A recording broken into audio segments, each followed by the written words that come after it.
Guys आपण मिरच्या लावायला सुरुवात झालेली आहे, पण मिरच्या लावण्यापूर्वी ना हे बघा इथं माप घेऊन करावं लागतं. नंतर कसं आहे आपल्याला जर जास्त तण झालं तर कोळपणी पण करता आली पाहिजे. त्याच्यामुळे बघा इथं सुराने बघा खड्डे करून ठेवलेले आहेत. त्या टाईपमध्ये आपल्याला खड्डे करून घ्यावं लागतात आधी, आणि मग त्याच्यामधून एक एक जे मिरचीचं रोप आहे ते आपल्याला लावायचं. बघा आता पप्पान ते खड्डे करून घेत आहेत. या टाईपमध्ये खड्डे करावे लागतात.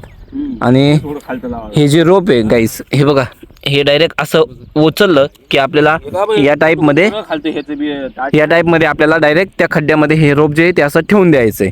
आता आपण मिरच्या लावूयात. बघा इथं सर्वात आधी असे ना खड्डे करून घ्यायचे. खड्डे केले की मग एक एक एक एक बी आपल्याला लावायचं असतं. असं बघा या टाईपमधनं बी निघतं. सो बघा गाईस, या प्रकारे आपल्याला एक एक एक एक बी लावायचे, खड्डे करायचं, आणि लावल्या गेल्यानंतर परत त्याच्यावरती माती टाकून द्यायची असते.